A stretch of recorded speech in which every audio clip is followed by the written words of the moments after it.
میں شروع کرتی ہوں اس ہستی لا شریک کے نام سے جو بادلوں کو ٹھنڈے پانیوں سے اٹھاتا ہے اور فضاؤں میں لہراتا ہے، پھر ان سے بوندیں برساتا ہے۔ میں لاکھوں کروڑوں درود و سلام پڑھتی ہوں محمد رسول اللہ صلی اللہ علیہ وآلہ وسلم پر، جنہوں نے اشرف المخلوق کو فہم و فکر کے معیار دیے۔ سامعین، میری تقریر کا عنوان ہے میرے پاکستان کی کہانی میری زبانی۔ صدر ذی حشر، اساتذہ کرام اور محترم سامعین، میری چشم ایک منظر دیکھتی ہے کہ جوانوں عمر رسیدہ لوگوں کی خون آلود لاشیں ہیں، جن سے پرے جوان جسموں کو باہوں اور نظروں سے چھپاتی ہوئی توشیزائیں ہیں، جن کو دیکھ کر منظر تو کیا تاریخ کے اوراق رس رہے ہیں۔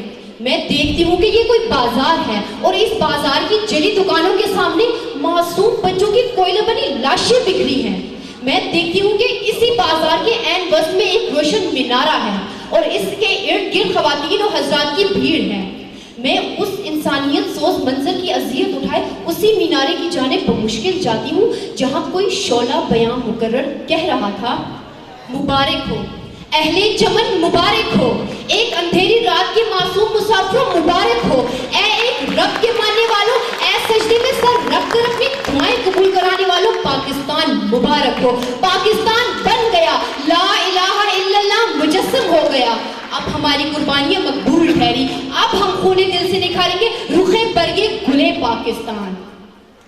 کوئی کہتا تھا کہ اسلامی ریاست کا قیام معجزہ ہے، کوئی کہتا تھا کہ ہم اس کو اسلام کا قلعہ بنائیں گے، کوئی کہتا تھا کہ اتحاد کی ڈیوری سے ملائیں گے اور سارے مل کر اس عرض پاک کی حفاظت کریں گے۔ پوچھئے ان سے، وہ جو کہتے تھے کہ بیابانوں کو سواری ہیں گے ہم، ان سے پوچھئے اجاڑے ہیں گلستان کس نے؟ وہ جو بیابانوں کو سوارنے کا وعدہ کرتے تھے وہی گلستان اجاڑ رہے ہیں۔ سامعین،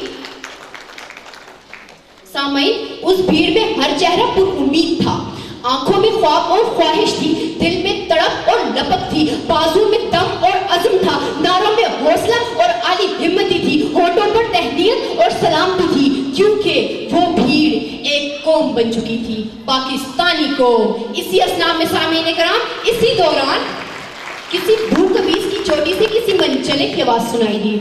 خاموشی کی چادر نے چار سو کو ڈھانپ لیا اور وہ آواز کچھ یوں تھی، یہ داغ داغ اجالا، یہ شب گزیدہ سحر، وہ انتظار تھا جس کا، یہ وہ سحر تو نہیں جس کی آرزو لے کر چلے تھے یار کہ مل جائے گی کہیں نہ کہیں۔ سامعین، میرے کانوں نے اس منچلے کی پرسوز آواز سنی تھی، نظر نے آزادی کی دیوی کو تلاشنا شروع کیا۔ میں ڈھونڈنے کو دوڑنے لگی، میں پکاری، آزادی تم کہاں ہو؟ میرے پرکھوں کے لہو سے لکھی آزادی کہاں ہے؟ اس آزادی کی سنہری جھلک اس کے سین بدن کے نقشے پاکوں میں تلاشتی رہی، میں پکارتی رہی، میں بلاتی رہی، میں چلاتی رہی، میں گلاتی رہی، شور مچاتی رہی، میں پوچھتی رہی اور پچھواتی رہی۔ جناب صدر،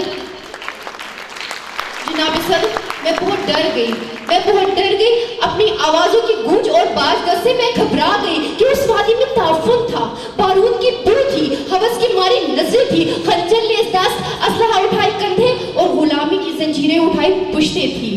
لوگوں کے ہونٹوں پر نسلی اور لسانی تعصبات کے نعرے تھے، لڑنے کو آستینیں چڑھی تھی اور منہ جھاگوں سے بھرے تھے۔ تدبر و تحمل نہ تھا، مہر و محبت نہ تھی، لحاظ و مروت نہ تھی، حیا اور دھیان نہ تھا، بھائی بندی نہ تھی، حرص و ہوس عام تھی۔ میری آنکھوں کو یقین نہ آیا جناب صدر، اتنے گلستان چمن اجڑے، ان کا حساب ان سے کیا لینا؟ وطن کا ذرہ ذرہ اشکبار ہے، وطن کی رگ رگ خون فشاں ہے، وطن کا ہر محب افسردہ و پشیمان ہے، وطن کا چپا چپا شرمسار و ملول ہے۔ وہ جو عزم تعمیر رکھتے تھے وہی وجہ تخریب بنے۔ جناب صدر، میں کبھی وطن اچھڑنے کا نوحہ نہ پڑتی اگر مجھے لگتا کہ ہم بحیثیت کو بے حس ہیں یا ہمارے اسلاف نے دنیا میں اپنا لوہا نہ منوایا ہوتا۔ جناب صدر اور سامعین، ہم یہ بھول رہے ہیں، بلکہ ہم یہ بھول چکے ہیں کہ ہم ابن رشد ہی نہیں، ہم جابر ہیں، ہم کندی ہیں، ہم ابن خلدون تبری ہیں، ہم ابن سینا، ابن الہیشم، ہم البیرونی طرسی ہیں، ہم شاعری میں شیرازی ہیں، ہم نغمہ گری میں فردوسی ہیں، ہم خیال ہیں نیشاپور کے، ہم رومی کی مذہبی ہیں، ہم صوف بنے تو فیڈیشن، ہم ساز بنے تو وارث، ہم عقل بنے تو شالتی، ہم رقص بنے، ہم وجد بنے، ہم سائنس چل سر مت بنے۔ جب امن ہوا تو